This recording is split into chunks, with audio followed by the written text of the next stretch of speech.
Thanks very much to Murray for sending me some Hinoki to try out for World of Woods. Let's see how we get on with it. Hinoki is a very pale timber, some examples being almost white, but more frequently a very pale straw colour. It does have or can have a pinkish tone in parts of the wood. I can't think how to properly describe its aromatic aroma, but it really is quite beautiful.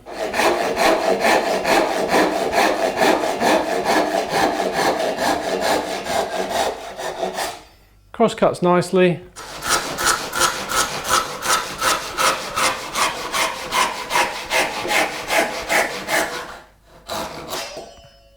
Rips very nicely.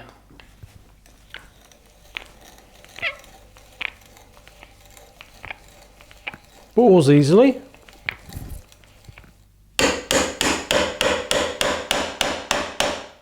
Chops easily and cleanly. It pairs nicely, making it ideal for joints. It nails and screws well. If you're screwing tangential to the grain, then it's a good idea to pre-bore. Hinoki is very durable and highly rot resistant.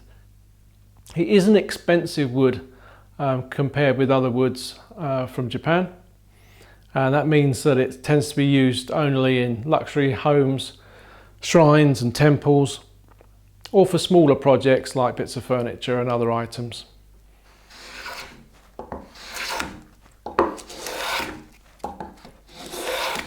Mostly straight grained, Hinoki planes really well with the grain.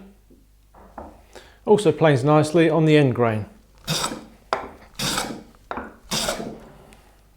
It's not always brilliantly well behaved. Where we've got wavy grain in it, it can give quite a bit of tear out. And in situations like that, then you need to revert to very fine shavings.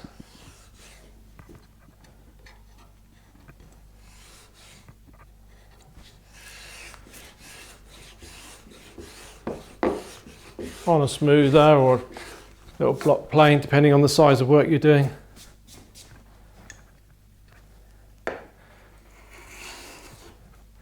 And if you've got a mouth set fine, you've got a sharp blade, then you can pretty much overcome that tear out. Both end grain and long grain take a good polish.